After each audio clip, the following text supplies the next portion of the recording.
Muy buenas noches, soy Gonzalo Priale, esto es 4 a la N.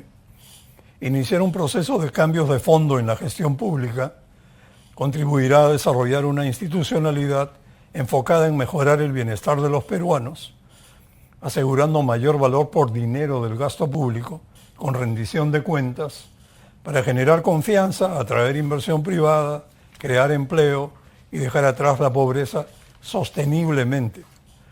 Para discutir estos temas, esta noche me acompañan 3 expertos. Rafael Cortés, economista, profesor e investigador de la Universidad del Pacífico, editor de un libro recientemente presentado titulado Por un salto cualitativo en la gestión pública. Álvaro Quijandría, conocido economista. Gabriela García, abogada, experta en administración pública y regulación, actualmente asesora en el despacho de la alta dirección de la Presidencia del Consejo de Ministros. Muy buenas noches a ustedes 3. Es grato tenerlos aquí. Bueno, comencemos. Gabriela, en un contexto de alta rotación de funcionarios, su capacitación para que logren resultados al gestionar proyectos y gasto público en casi 2.000 gobiernos locales es un factor crítico que haría la diferencia en la gestión pública descentralizada. ¿Cómo podemos llegar a tener funcionarios a la altura del reto en todo el país y en todos los niveles de gobierno? Nada, muy buenas noches a todos, gracias. Buenas noches. Gonzalo, gracias Rafael, gracias Álvaro por este espacio.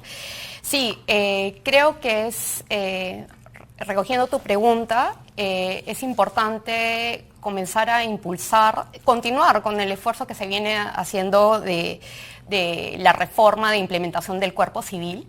Si bien la descentralización fue un ejercicio importante de acercar al Estado a los ciudadanos, el proceso de descentralización también plantea un desafío, digamos, en el tema de brechas de capacidades, ¿no? La descentralización no vino necesariamente acompañada de una descentralización de capacidades, y creo que en este ejercicio va a ser importante la asistencia técnica que el Gobierno Nacional pueda dar para el acompañamiento a los distintos proyectos para garantizar su ejecución. Entonces, si bien hay una gran atomización, en los últimos años ha habido una alta atomización por parte de las municipalidades, creo que un ejercicio también es lograr una mayor asociatividad, ¿no? Entonces, con respecto a la capacitación que se pueda dar para poder garantizar la ejecución, el Ministerio de Economía, por ejemplo, tiene oficinas descentralizadas, tiene 25 oficinas descentralizadas donde tiene representantes a todos los entes rectores, y donde se podría dar un acompañamiento, ya se viene realizando, para garantizar una asistencia técnica oportuna para cada hito de cada uno de los proyectos, ¿no? Entonces, eso es un tema de la asistencia técnica, de cómo respondo teniendo en cuenta y contextualizándome que existen brechas de capacidades. Sí considero que se debe de seguir empujando el tema de la reforma civil, y esto también viene de la mano con garantizar una adecuada remuneración para poder atraer talento en estas oficinas claves de infraestructura, porque si yo de alguna otra manera no tengo el perfil adecuado ni la dotación adecuada, va a ser difícil. No justifico que hayan casos de corrupción, pero muchas veces al no tener las capacidades instaladas va a tener una correlación o va a influir en la no ejecución de muchas de las obras, ¿no? Bueno, Rafael, para romper la inercia que limita las capacidades del Estado, es necesario dar un salto cualitativo en la gestión pública, sin duda. Llama un poco la atención la manera en que algunos organismos, algunos analistas, diagnostican y proponen salidas, esto es medio una broma, casi mágicas, usando adjetivos. Ejemplos: hay que seleccionar políticas de probado éxito y romper con políticas de probado fracaso. Las inversiones se traban, hay que agilizarlas eficazmente. Se quedan recursos sin gastar cada año, hay que gastar más rápido. Rafael, ¿cómo sería un shock de mejoras en la eficacia y la eficiencia de la gestión pública? Gracias, Gonzalo. A ver, yo creo que el Estado tiene ahora un gran reto, ¿no?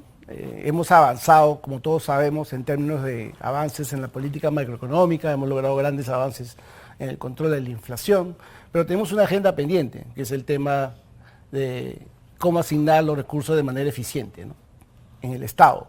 Creo que el Estado está en este dilema entrampado, porque por un lado tenemos, un poco mencionando lo que mencionamos en el libro que tú acabas de mencionar, esta idea de que el Estado tiene estas tres cabezas, ¿no?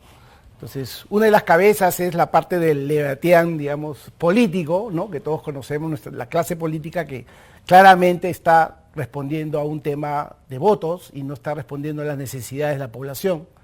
Por otro lado, tenemos un Leviatán que yo le llamaríamos encadenado, donde tenemos ahí a todas las economías, ¿no?, que están encadenadas porque no tienen la legislación adecuada, porque no tienen la promoción correcta, porque el mercado no les da el Estado no les da una señal para promover, ¿no?, la inversión, etcétera. Y por otro lado, que es el tema que me estás preguntando, es este Leviatán ausente, que es la gestión pública, ¿no? El Estado no está cumpliendo con las expectativas de la población, ¿no? El Estado no está llegando a la población, no está compensando a los más pobres, el Estado no está haciendo su trabajo de acelerar la inversión en infraestructura, por ejemplo. El Estado no está cumpliendo su función de tener maestros acreditados, ¿no?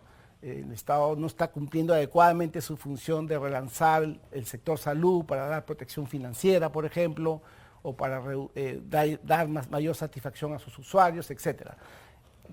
El tema, creo, aquí central es que debemos cambiar de enfoque, ¿no? Y yo creo que el enfoque aquí es hacer como una especie de hacer un salto cualitativo, ¿no?, en términos de la eficacia que el Estado debería lograr y la eficiencia. Y esto implica, primero, definir metas. Debemos tener metas claras, ¿no?, donde deberíamos apuntar. Deberíamos también tener claridad en las acciones y en las estrategias.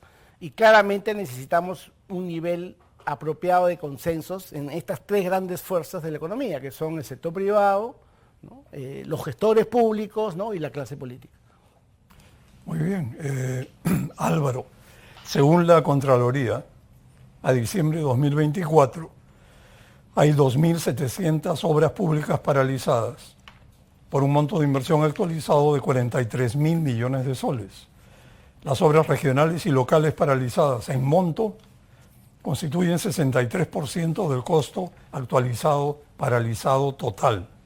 En número, 72% de las obras paralizadas son obras locales y 63% de ellas corresponden a proyectos bajo administración directa de los alcaldes. Y eso que no hablamos de las obras abandonadas, que en número son exponencialmente más que las obras paralizadas. Y bueno, ¿qué criterios de selección se puede establecer para reactivar obras? Se podría condicionar la entrega de nuevos recursos a que los gobiernos subnacionales terminen obras inconclusas, que valga la pena terminar, por supuesto. Sí, buenas noches, gracias por la invitación. Ciertamente hay un problema en general que rescatamos en el libro en el que colaboré con una serie de otros profesionales en los temas de gestión pública, que en el fondo resalta el tema de gobernanza. Hay un tema bien importante en el desarrollo de la infraestructura que tiene que ver con quién toma la decisión de qué proyecto hacer, qué modalidad seguir, de manera casi previa a que comience la construcción. Lo que se ve en general en la obra pública, en las APPs, en algunos casos en las obras por impuestos también, es proyectos que de repente entran en retrasos enormes, paralizaciones, porque hay, digamos, defectos de nacimiento. Y esos defectos de nacimiento muchas veces tienen que ver con que no se eligió la ruta correcta para hacerlos, pero en muchos casos tiene que ver con que son proyectos que en el fondo estaban o mal diseñados o no atendían una necesidad clara o no tenían un avance suficiente en los estudios de ingeniería, de factibilidad. Y eso creo que a veces no lo miramos, digamos, tratamos de corregir las cosas por el lado del resultado final y el cómo hacemos para reactivar lo que ya se inició. Creo que es momento de mirar qué cosa está sucediendo en la fase inicial. ¿no? en esa gobernanza de la infraestructura. Y allí, a mí personalmente me da la impresión de que la descentralización a la que hemos apuntado llega a un nivel en el cual hay demasiadas cabezas tomando decisiones respecto de la infraestructura. Eso está demasiado compartimentalizado y por lo tanto termina habiendo muchos proyectos muy pequeños que en algunos casos no apuntan a tener... Pero además se normaliza hacia abajo, ¿no? Totalmente, porque termina habiendo al final una carrera por ver quién es el que ejecuta más los recursos para poder tener el presupuesto del año siguiente y en ese sentido justamente, ¿no?, se apunta a tener uno como una carrera hacia abajo respecto de la calidad de los proyectos que se ejecutan. Es tremendo y sobre todo al final del día tienes las obras paralizadas y abandonadas que son numerosas y algo hay que hacer al respecto, pero no cualquier cosa, no dictar normas para reactivar genéricas, sino establecer pautas y criterios para seleccionar las que vale la pena reactivar. Y como te comentaba, sería interesante que los gobiernos subnacionales a cargo de estas obras que están paradas, se les exija que las terminen antes de pedir nuevos recursos, porque si no, esto no va a terminar nunca. Efectivamente, y no sería la primera vez. En los 90, cuando había, digamos, un esquema de gasto descentralizado del cual no había un control mayor, se desarrolló el CIAF, el Sistema Integrado de Administración Financiera, ¿no? Y el Ministerio de Economía en ese momento puso algunas condiciones para comenzar a trabajar de manera integrada. Y los gobiernos locales, subnacionales, que no estaban integrados al CIAF, perdían en algún punto la capacidad de poder tener los siguientes recursos, ¿no? Creo que ese es un enfoque muy importante. Gabriela, quiero que por favor entres un poco más al tema de, yo lo llamaría, lo que empieza mal, termina mal.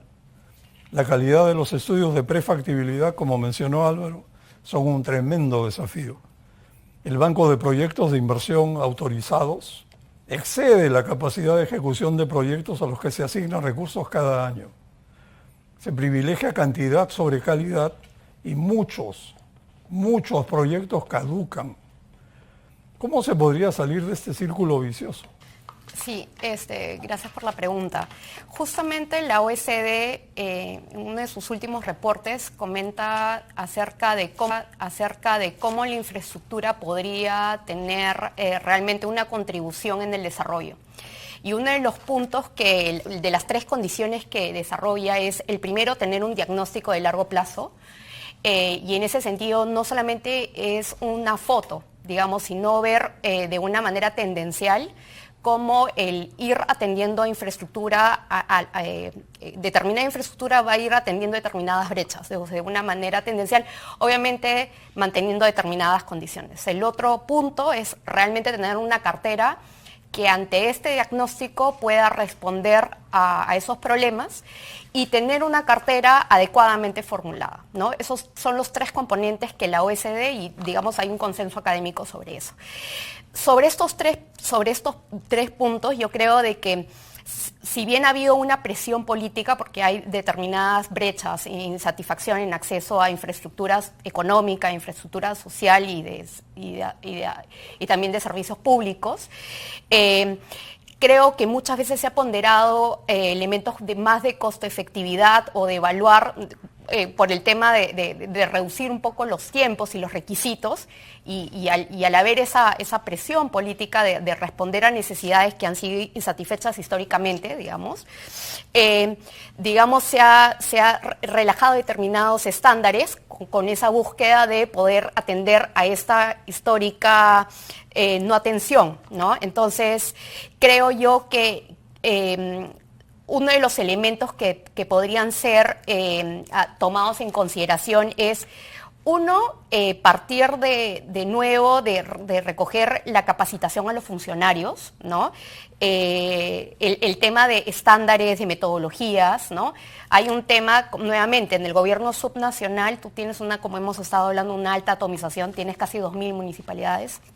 Entonces, hay un tema de necesidad de generar toolkits y de brindar asistencias técnicas, todo lo que pueda apoyar a garantizar que la inversión y la formulación sea adecuada. No es un ejercicio fútil, para mí es un ejercicio importante de hacer, y sobre todo potencializar aquellas unidades ejecutoras que van a tener que supervisar la infraestructura, ¿no? Muchas veces nuevamente no se está reclutando el talento adecuado porque los incentivos para poder atraer a ese talento, muchas de las personas en el gobierno subnacional prefieren encontrar mejores oportunidades en el sector privado o venir a Lima a quedarse en el gobierno subnacional. Entonces, ¿cómo hacemos para poder atraer a ese talento, ¿no? Entonces, creo yo que invirtiendo adecuadamente en dar asistencia técnica en la etapa de la formulación y en la etapa de la supervisión,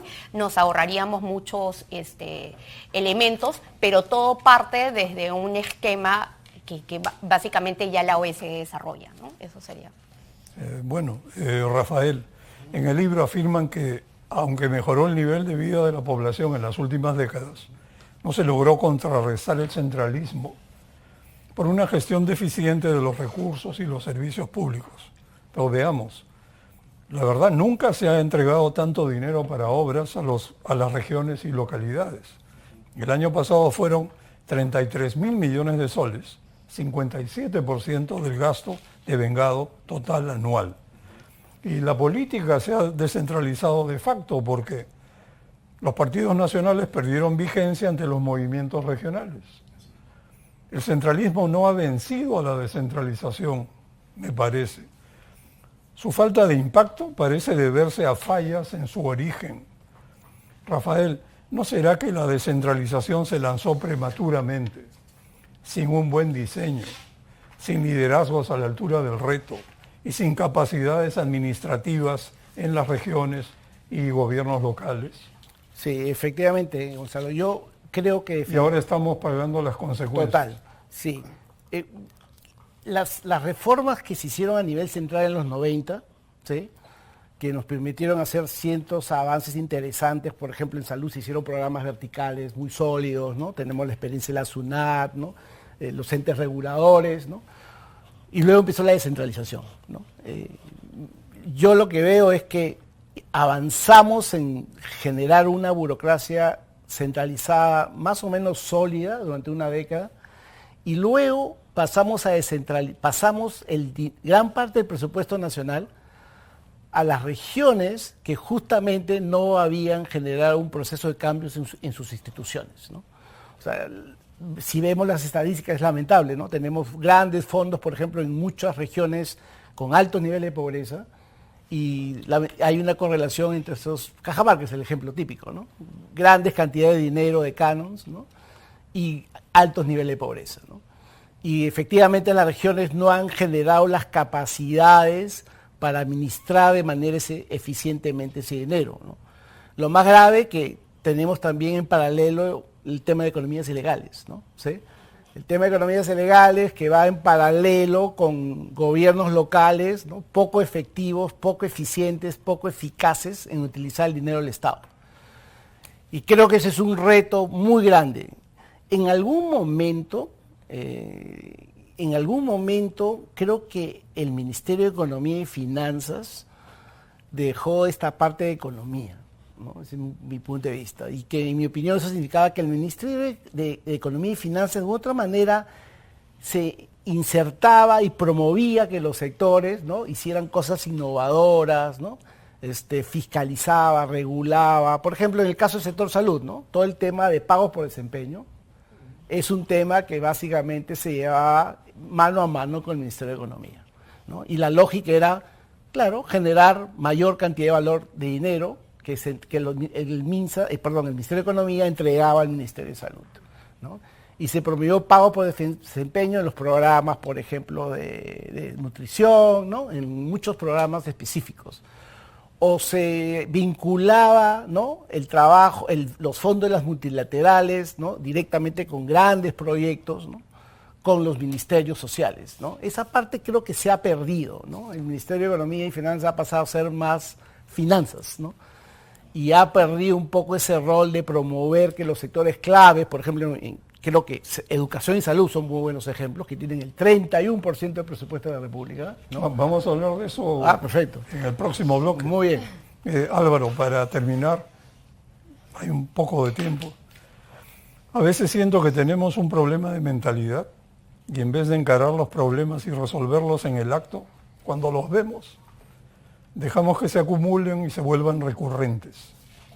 Entonces, nos enfocamos en destrabarlos o en dictar normativas de última generación que no dan resultados, sin ir al grano y atacar sistemáticamente los problemas de gestión, todos los días. Como tú has dicho, Álvaro, en general, apuntamos a destrabar proyectos con poco énfasis en evitar que se traben. Así se crean comisiones de destrave multisectorial o se blinda de la aplicación de la ley de contrataciones y del sistema de control a inversiones escogidas a dedo. Nos vamos por las ramas. ¿Cómo superar este vicio? Yo creo que es tener una mirada de largo plazo, ¿no? Respecto de la importancia del desarrollo de la infraestructura. Yo creo que esta mirada cortoplacista ha permeado no solo del sector público, también desde el sector privado. En general hemos llegado como sociedad a una mirada que está muy enfocada en qué momento está allí la construcción, en qué momento está el cemento, ladrillo construyéndose, en lugar de mirar, digamos, el efecto de largo plazo, que es los servicios de infraestructura disponibles, de buena calidad y generando una ganancia de productividad, de bienestar para la población. En muchos casos, y lo comento porque Perú, por ejemplo, durante muchos años ha mantenido como una meta dentro de su marco macroeconómico multianual cuánto es el gasto en infraestructura. Y eso es básicamente cuánto es el gasto en construcción, ¿no? Cuánto es el gasto anual en construcción. Es decir, es una mirada por el lado de cuánto impacto tengo sobre la demanda agregada, sobre el crecimiento del PBI del año, en lugar de tener una mirada de largo plazo. Creo que tenemos que como sociedad rescatar esa mirada más de largo plazo, en lugar de enfocarnos solamente en un corto plazo que en muchos casos resulta siendo frustrante porque las cosas se traban y terminamos enfocados en ponerle un montón de tiempo en destrabar, ¿no? En lugar de evitar que las cosas fluyan, ¿no? De acuerdo. Vamos a una pausa y volvemos. Rafael, ¿crees que reducir la informalidad y mejorar la integración de las distintas regiones del país se puede lograr si se inicia un proceso diferente para la formulación, implementación y evaluación de las correspondientes políticas públicas? ¿Cuál es la diferencia? A ver, si uno mira otros países, ¿no?, y trata de entender por qué hay poca informalidad, la respuesta es bastante obvia. Tiene un sector privado dinámico, ¿no? Es el sector privado dinámico, ¿no?, que nos va a ayudar a resolver en el largo plazo el problema de la informalidad, ¿no? Y para que exista claramente un sector privado dinámico, no solamente tenemos que tener empresarios que estén dispuestos a invertir, sino claramente tenemos que tener un Estado que también cumpla su rol de promover que el sector privado invierta, ¿no?, tanto el local como el internacional, ¿no? Y esto no solamente, la promoción no es un tema de leyes, ¿no?, como lo sabemos, es mucho más que eso, es dar señales de mercado, de que la inversión es necesaria para el país, ¿no? Es también hacer inversión pública que ayude y que dé externalidades positivas al sector privado, ¿no? El mejor ejemplo que tenemos es nuestro renombrado puerto de Chancay, ¿no?, que va a generar evidentemente externalidades positivas a la inversión y a la promoción de la producción privada.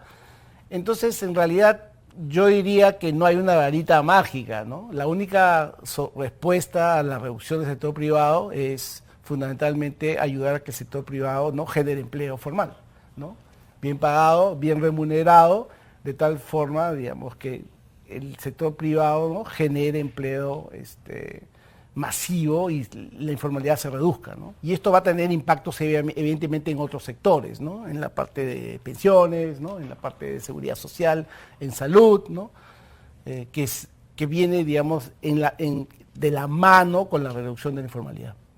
Claro, el sector privado puede apostar, invertir, tomar los riesgos. Sí. pero generar empleo formal requiere reglas que no vuelvan oneroso contratar personal. Y en segundo lugar, personal que tenga la calificación, que sea empleable. Y hay un problema con el capital humano por la total, yo llamaría cuasi fracaso de la educación pública, que no suministra la cantidad de personas calificadas para hacer este despegue que todos quisieron. Claro, ahí, si me permites, ahí hay un rol importante del Estado. Una cosa no va sin la otra. Correcto, ahí hay un rol importante del Estado, porque es el Estado el que tiene que regular, ¿no?, la calidad de la educación, ¿no?, que es un tema que estamos fallando tanto a nivel de educación terciaria como educación primaria y secundaria. Creo que ahí debemos asegurar que la educación sea de alta calidad, ¿no? Estamos sufriendo este proceso que el Congreso está, por ejemplo, dando luz verde a decenas de universidades, ¿no?, en todo el país, que finalmente no van a necesariamente alimentar este proceso de inyección del sector privado, ¿no?, porque necesitamos gente competente y calificada. Claro. Gabriela, hablando de inversión privada, ¿cómo se logra el delivery? Es decir, que el Estado cumpla con la entrega oportuna de las cosas necesarias para que los proyectos en minería, en infraestructura, fluyan. ¿De qué cosas hablamos?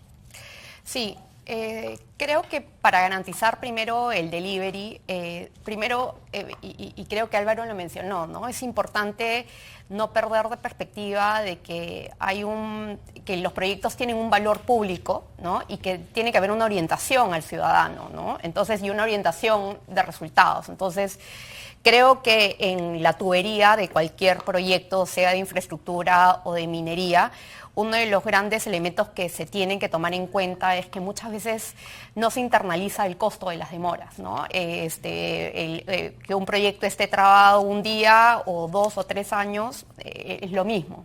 Entonces, es importante entender cuál es el costo de oportunidad de un proyecto, no sé, minero, cuánto se pierde en regalía, cuántas externalidades positivas se dejan de generar porque un proyecto minero no esté en actividad, ¿no? Entonces, si bien en la organización del Estado hay una desconcentración, digamos, intersectorial e intergubernamental que complejiza, porque muchas veces la coordinación es un poco asilada, ¿no? Cada uno de los sectores cuidan los bienes jurídicos que cada uno tutela, ¿no? Entonces, y muchas veces no hay una visión del proceso en sí, sino que cada uno de los sectores, obviamente salvaguardando el principio de legalidad y el marco normativo que ellos tienen que tutelar, y en el marco de sus competencias muchas veces no hay esta mirada dron o alejada que pueda yo ver cuánto va corriendo el tiempo, digamos, desde que un proyecto entra por ejemplo, un proyecto minero entra a una decisión de inversión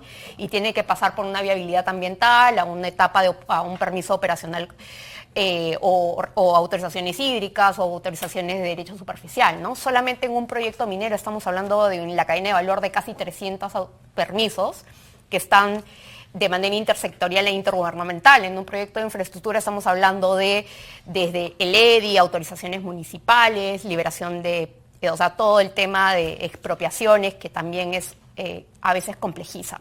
Entonces, sí considero que, digamos, para garantizar el delivery es la gestión oportuna de los cronogramas, ¿no? La gestión del riesgo, el entender cada uno de estos procedimientos administrativos para tú obtener, digamos, viabilizar un proyecto y toda esta tubería y toda la tramitología, el pipeline, cada uno de estos procedimientos va a irrogar una complejidad, ¿no? Va a irrogar cuál es el tipo de procedimiento administrativo, en qué marco normativo se encuentra insertado, ¿no? Entonces, sí es importante entender cuáles son los riesgos que existen en cada uno de estos hitos y milestones que va a tener que correr para poder tener una gestión oportuna del cronograma y que de alguna u otra manera la gestión oportuna involucra un adecuado seguimiento, un seguimiento micromanagement, una rendición de cuenta, que la ciudadanía esté involucrada, que hay una fiscalización de la ciudadanía, donde la ciudadanía se involucre en los asuntos públicos y exija a sus autoridades la prestación de infraestructura de manera oportuna, ¿no? Entonces hay un tema de transparencia, hay un tema de rendición de cuentas, hay un tema de escalamiento de alertas oportuno y ese acompañamiento hasta que ese destrave se dé, ¿no? Y como decía Álvaro, salir ya de una óptica de destrave, sí es importante recoger la casuística y la evidencia de aquellas trabas que me permiten ya no solamente resolver el problema a un proyecto en específico, sino cómo se va institucionalizando y cómo voy haciendo el feedback looping de una política pública y voy mejorando el marco normativo, ¿no? Entonces, creo que va por ahí. Álvaro, las asociaciones público-privadas perdieron dinámica tras la Bajato y se pusieron de moda las obras públicas tradicionales bajo acuerdos de gobierno a gobierno que presionan la caja fiscal.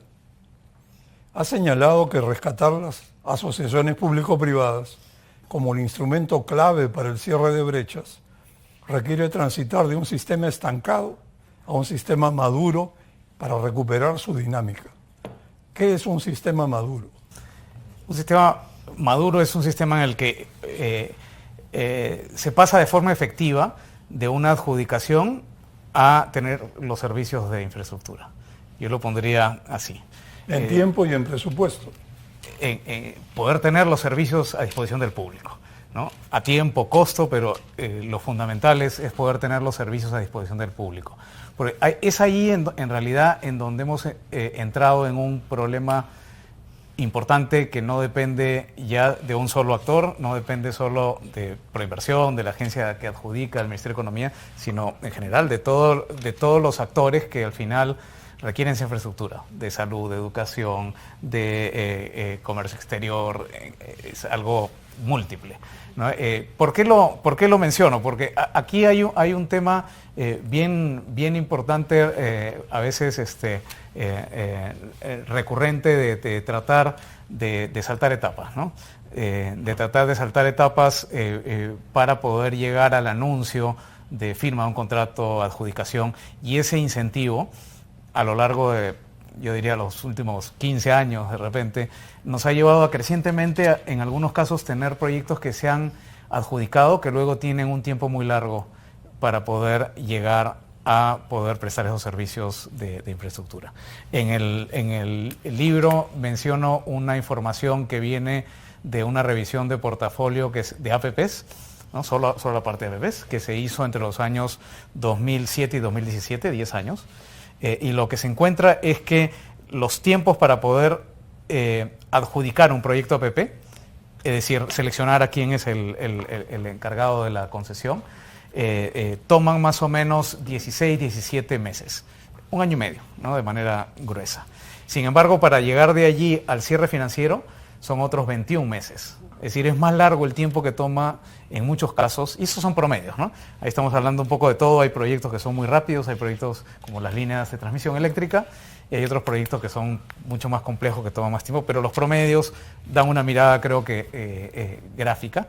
En países de mejor práctica de APPs, entre la adjudicación y el cierre financiero, hay un lapso de tiempo en muchos casos que es de 2-3 meses. Y eso en el fondo lo que refleja es que el mercado financiero está dispuesto y en capacidad de financiar un proyecto que ya fue adjudicado de una manera muy rápida porque no encuentra, digamos, mayores problemas para poder pasar a la ejecución, a la obra. No encuentra que haya, no sé, temas de terrenos no adjudicados al concesionario, por que eso no haya licencias la falta de operación. La falta de expropiaciones es importantísima. Atrase, digamos, o tome mucho tiempo el cierre financiero. Totalmente. Entre eso, licencia de funcionamiento, en algunos casos temas que tienen que ver más con lo que los denominados estándares ambientales, sociales. A veces, en muchos casos, hay proyectos que al no estar estructurados a una exigencia de estándar ambiental y social suficiente, terminan más adelante presentando un problema. Hemos tenido el único proyecto, por ejemplo, de línea de transmisión eléctrica que se terminó, eso sucedió hace algunos años, fue porque no llegó a completar su estudio de impacto ambiental. Tema, digamos, básicamente de diseño en la parte de estándares ambientales y sociales, que también hay que prestarle bastante atención, ¿no? Bien importante. Así es. Rafael, las funciones de educación y salud han recibido un incremento nominal de recursos de 88% en los últimos 10 años. Y conjuntamente, como dijiste hace un momento, representan el 31% de la asignación presupuestal en el 2025. Sin embargo, no se han obtenido los resultados esperados y las brechas perduran. ¿A qué se debe? ¿Son problemas severos de gestión? Y, por favor, ¿podrías darnos cifras sobre la situación de los servicios de salud y educación en el país? Sí, muy bien. Sí, efectivamente, ¿no? Digamos, empezando con el sector de educación, que creo que es interesante. El sector de educación ha, en realidad, multiplicado por 4 su presupuesto, del año, si no me equivoco, 2008. ¿Sí? No solamente eso, la cobertura es bastante buena en el papel. Tenemos 10 millones de muchachos en los colegios, ¿no? Entre 85 y 90 y tantos % de asistencia a los colegios, que es relativamente buena. En los últimos años también logramos reducir el número de alumnos por profesor, ¿no? Lo cual también fue una extraordinaria noticia, ¿no? Sin embargo, como bien señalas, finalmente la prueba de éxito de un sistema educativo es qué tanto aprenden los chicos, ¿no? Y tenemos los resultados de evaluación de aprendizaje, ¿no? Que están ahí colgados en la página web del Ministerio de Salud, y nos damos con la sorpresa que en realidad hubo un crecimiento desde el 2008 hasta más o menos 2015, y a partir de 2015 nos hemos estancado e inclusive hemos disminuido. Es decir, exactamente en el punto de partida donde se hizo la reforma de la ley magisterial, donde multiplicamos el dinero en el sector educación, no hemos tenido resultados, ¿no? Hemos metido insumos y el producto ha mejorado o se ha mantenido. Y fundamentalmente ahí lo que tenemos es que lo que ha pasado es que el insumo crítico en la enseñanza es el maestro, ¿sí?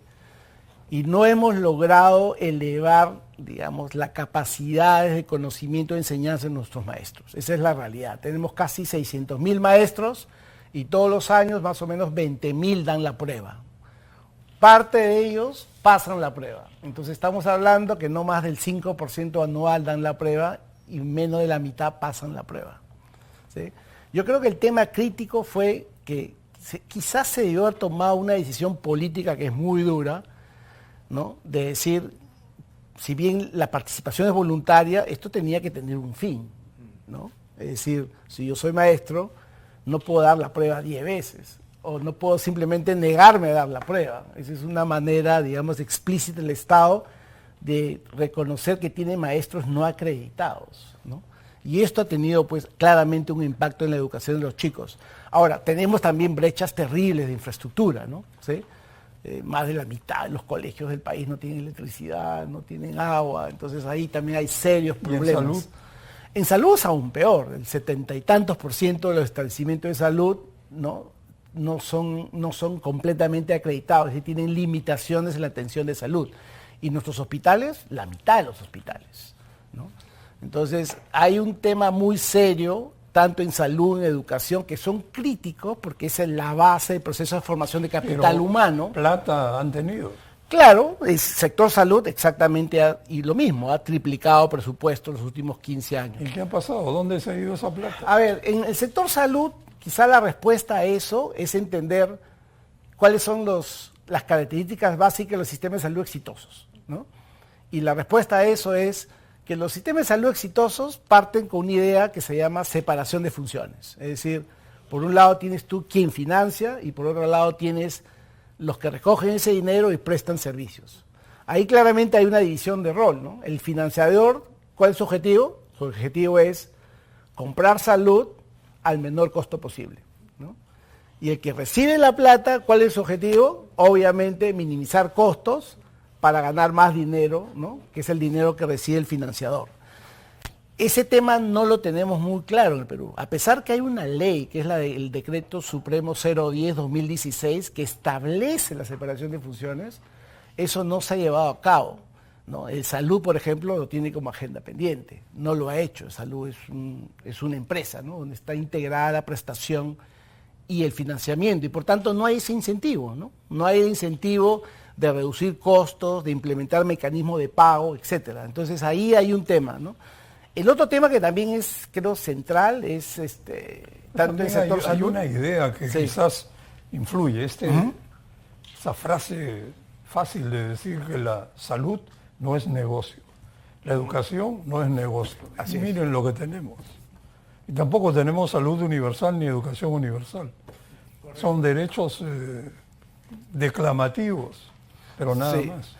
Yo creo, a ver, un poco retomando esto, hay una confusión, ¿no? El Estado, en realidad, puede manejar el financiamiento vía la rectoría, ¿no? Si el Estado tiene la capacidad de comprar servicios, entonces va a decidir qué servicios compra. Va a decidir que este servicio acreditado lo compro, este servicio no acreditado no lo compro, ¿no? Digamos, este servicio no acreditado no lo compro, ¿no? Digamos, el caso más notorio es Corea, por ejemplo. El modelo coreano es súper interesante. Es una fusión de fondos, como decir que toda la plata de salud del Estado se junta en un solo fondo y toda la prestación es privada. Pero ¿qué es lo que han logrado los coreanos? Fundamentalmente, como el Estado maneja la plata, ha logrado, primero, acreditar a todos los prestadores. Prestador no acreditado no puede recibir plata del Estado, ¿no? Entonces, todos los prestadores han tendido a uniformizar servicios, a reducir costos, ¿no? Y dar servicios de buena calidad. Porque si no dan buenos servicios de buena calidad, el Estado les corta los contratos, ¿no? Entonces es un modelo diferente, pero creo que rescata claramente las virtudes de una separación de financiamiento y prestación. Es muy interesante, y acá en el Perú tenemos la experiencia de dos APPs de Bata Blanca, Kaelin y Barton, que son muy exitosas, pero no se ha replicado. No sé por qué. Es difícil entenderlo. Gabriela, ¿cómo podría el Perú aprovechar las oportunidades que se le abren en la explotación de la minería de metales estratégicos para la transición energética? Entiendo que el potencial es muy grande, pero ¿tendremos las políticas adecuadas y se podrá superar las trabas que enfrenta la gran minería? Sí, creo que es un reto y un desafío como país, y bueno, ya ahora el Ejecutivo en conjunto con el sector privado están impulsando una serie de medidas. En la actualidad, digamos, de los proyectos Greenfield, tenemos a San Gabriel, a Zafranal. La idea es que, bueno, el MINEMA ha anunciado que tiene una cartera de 51 proyectos por un valor de 55.000 millones, y la idea es cómo sacamos un nuevo pelotón de proyectos, ¿no? Nosotros tenemos 9 de los 17 metales críticos, que son los altamente demandados por los países de primer mundo para la transición energética.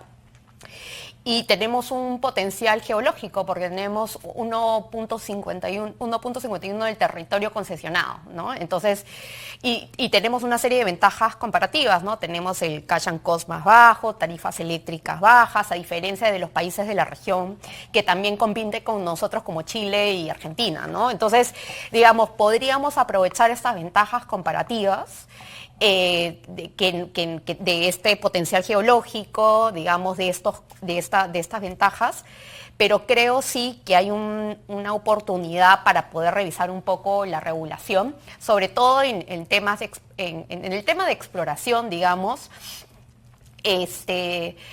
de casi 1.000 en la última Expomina. Una de las data que se presentó fue que de 1.000 proyectos expedientes que se ingresaban, uno terminaba siendo una unidad minera, ¿no? Entonces, ¿por qué? Porque a pesar de ser una actividad de bajo riesgo ambiental, muchas veces todo el tema de la tramitología y la viabilidad que para el desarrollo de la actividad implica 9 meses, y lo que mencionan mucho los titulares mineros es que transcurre 3 años en todo el tema de la permisología, ¿no? Entonces, a pesar de ser una actividad que requiere una gran espalda financiera, que es una actividad de alto riesgo, se deberían de trasladar los incentivos para poder desarrollar la exploración minera. Entonces, sobre el tema de la tramitología, Sí, hay un tema institucional, tenemos una ventana de oportunidad, podemos liderar en reservas probadas y probables, estamos liderando en todos los metales críticos y creo yo que en la revisión de la tramitología y de la permisología y a la luz de los principios de la calidad regulatoria, pueden comenzar a ver desde pequeños nudge, ¿no? Desde como evaluar silencios positivos, ¿no? También aprobaciones automáticas, declaraciones juradas, como aquellos proyectos que revisten un menor impacto o un menor riesgo pueden tener un distinto tratamiento a proyectos que revisten una mayor complejidad, ¿no? Entonces, se podrían, el mismo ejercicio que se está haciendo con la ventanilla única minera, ¿no? Ventanillas sectoriales que te permitan no tener una mirada secuencial de los trámites, sino ver cómo una autorización o un permiso te puede, o esa solicitud de información te puede ir permitiendo sacar otro permiso, ¿no? Como lo que se hizo en la certificación ambiental global, ¿no? Que te permitía subsumir una serie de autorizaciones en el ámbito ambiental. Y son una serie, digamos, de buenas prácticas internacionales que se pueden hacer con vistas a mejorar el tema institucional normativo con cara a aprovechar esta nueva boom, que podría ser el boom del salitre, el boom del guano, y poder aprovecharlo para un crecimiento económico, ¿no? Muy bien, vamos a una pausa y volvemos. Este es el último bloque de 4 a la N y continuemos. Álvaro, el Banco Mundial reportó hace poco que al revisar todos los proyectos de inversión pública entre el 2012 y el 2023, halló que 40% de ellos habían quedado paralizados o abandonados. Algunos, sin embargo, recomiendan simplificar normas que obstaculicen la toma de decisiones para adaptarlas a las características de los distritos, como en el caso de la ley de nepotismo, o eliminar el requerimiento de un proceso competitivo para seleccionar a la empresa encargada de ejecutar las obras por impuestos, por ejemplo. ¿Tiene sentido acelerar el gasto a cualquier costo y reducir los controles? No, en absoluto. Al final, digamos, el principal objetivo es mejorar la calidad del gasto, que es algo que también el mismo estudio del Banco Mundial resalta. Hay un tema de fondo que tiene que ver con la calidad del gasto. Y esa calidad del gasto tiene que ver con todos los aspectos que al final participan en la toma de decisiones. En qué se gasta, cómo se ejecuta, la transparencia en el gasto. Yo creo que al final, de nuevo, tenemos que salir de este esquema de estar buscando soluciones que compensen dificultades, costos que se presentan en los procesos, por la vía de resolver esos problemas que generan esos costos y procesos. Y eso pasa también por esta revisión del sistema de inversión pública, darle esa racionalidad, que pueda tener los criterios que realmente se requieren para poder tomar una buena decisión, y todo lo que sea accesorio, dejarlo de lado. Pero no los temas fundamentales, ¿no? Centrales para ver transparencia y calidad de gasto. Es curioso cómo algunos, la Contraloría es tan exigente en el control concurrente para grandes proyectos, como debe ser, pero cuando se trata de los proyectos locales, más bien trata de facilitarlo al extremo de, como en los pequeños poblados todos son parientes, no se puede aplicar la ley de nepotismo, contra el nepotismo. Eso pues no suena a acuerdo. Gabriela, ¿cómo enfrentar la permisomanía? ¿Ha evolucionado? La verdad es que se habla de esto hace muchos años y es la excusa preferida para explicar las falencias de la gestión pública. Parece una coartada. Sí, con respecto a la permisomanía, digamos que algunas veces se menciona, creo yo que se tiene que ponderar, digamos, bajo una mirada crítica el hecho de que los permisos no son ni buenos ni malos, ¿no? Los permisos son, de alguna otra manera, lo que se busca es titular determinados bienes jurídicos que como Estado lo que se trata es que en el desarrollo de la actividad se busque armonizar, que esa actividad no vaya a afectar determinados bienes jurídicos como el medio ambiente o la seguridad, etc. Sin embargo, digamos, si no se mira desde una mirada crítica y se entiende que la regulación es un un fin en sí mismo y no un medio para solucionar un problema crítico, y digamos no hay una mirada de economía, y no hay, ahora internacionalmente se habla un poco de lo que se llama Smart Regulation, se regula lo que se requiere regular, ¿no? Y entonces ya ahorita en este proceso de adhesión a la OECD, digamos, uno de los principios que se está exigiendo es garantizar un tema de la necesidad y la racionalidad, la proporcionalidad, la legalidad, la calidad de la regulación, ¿no? Entonces, sí creo de que en el tema de la tramitología hay un ejercicio de inventoriar las normas. Ya la literatura te habla un poco de sacar un poco la grasa de aquella norma, inventoriar este marco normativo, inventoriar todas estas cadenas de valor para sacar aquella regulación que ya no genera valor, ¿no? Eso sería un primer ejercicio. Dos, otro de los elementos que se hablan es del sunsetting. Se crea una norma, desaparece esa norma, solucionado el problema. Muchas normas, como mencionaba Rafael, ¿no? Ahí tenemos un leviatán de normas que ya ni siquiera sabemos qué normas existen. Entonces es importante entender de que muchas veces se ha incurrido en un populismo legal, y creo yo que es un ejercicio el profundizar y comenzar a garantizar de que las normas que realmente están en el marco normativo sigan obedeciendo y respondiendo a los problemas públicos por los cuales fueron creadas, ¿no? Bueno, yo quisiera hacer un pequeño comentario. Tras escucharlos, me gustaría añadir que sería una buena idea introducir el concepto del resultado esperado como hilo conductor de la institucionalidad a cargo de gestionar el gasto público en obras. ¿Cuál es el resultado esperado? Bueno, una obra adjudicada a partir de un proyecto bien preparado y maduro, que se construye en el tiempo establecido, dentro del presupuesto, porque los problemas que surgen se solucionan sobre la marcha de manera colaborativa, y que es terminado con el nivel de servicio exigible y funciona durante los años siguientes porque se opera y mantiene eficientemente. Ese debiera ser el objetivo, debiera estar en el disco duro, creo, de la gestión del gasto, y de repente podríamos encontrar los caminos, pero tenemos que tener las ideas claras.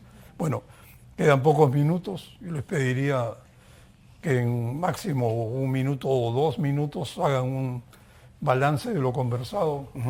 Por favor, Rafael. Sí, gracias. Sí, muy brevemente. A ver, creo que yo trataría de resumir la idea de que sí, claramente necesitamos una hoja de ruta, ¿no? Una hoja de ruta para cambiar el enfoque, ¿no?, de la acción del Estado. Creo que he captado algunas ideas interesantes. Una, creo que estamos de acuerdo que se necesita identificar liderazgos, ¿no?, tanto a nivel local, ¿no?, regional, y el rol nuevo que debería cumplir, creo, el Ministerio de Economía, ¿no?, en promover este liderazgo. Necesitamos reformas institucionales ya, ¿no?, digamos, de manera prioritaria en el sector salud, educación e infraestructura, diría yo, ¿no? Necesitamos hacer un shock de eficiencia y eficacia brutal en estas 3 áreas. Creo que es importante. Necesitamos definir muy claramente nuestras metas y comenzar a aprender a monitorear y no tener miedo en reformular rumbos en el camino, ¿no?, que creo que a veces nos pasa en el sector público. Y finalmente, creo que también importantísimo es que nada de esto se va a hacer si no cambiamos claramente la inversión en el capital humano. Necesitamos tener un desarrollo de capacidades técnico-profesionales en todo el sector público, ¿no? No solamente bueno, maestros, salud médicos, también, ¿no? Sí, maestros, necesitamos médicos, gente sana y educada. Exactamente, ¿no? Y yo creo que estamos perdiendo ese pequeño lección de economía 1, ¿no?, básica, es que sin formación de capital no va a haber crecimiento sostenido. Y no solamente eso, sino no va a haber equidad, ¿no? Mientras tengamos grandes diferenciales en educación, va a haber grandes diferenciales en ingresos. Álvaro, por favor. Bueno, básicamente en este shock de eficiencia, de eficacia, de calidad en la gestión pública, resulta fundamental no perder de vista que el objetivo principal es resolver los problemas, no es compensarlos, no es simplificar la ruta para llegar más rápido, no es encontrar atajos, es básicamente retomar el sentido común de cómo resolver problemas. Y creo que a veces nos enfocamos en lo que son las consecuencias antes que en las causas. Tenemos que ir a mirar cuáles son las causas y de una vez comenzar a resolverlos. Hemos estado demasiado tiempo dando, digamos, alrededor de un círculo vicioso, ¿no? Que no nos deja salir de ese. Y tropezándonos con la misma piedra. Bueno, quiero agradecerles. Ha sido muy grato conversar con ustedes, Gabriela, Álvaro, Rafael. Y por mi parte, creo que tenemos un gran reto por delante. Está clarísimo para el Perú que el problema nacional número uno es la inseguridad ciudadana. Pero créanme que el segundo problema nacional número uno es la falta de gestión pública adecuada, porque eso irradia en todo lo que hacemos en el país. Muy buenas noches.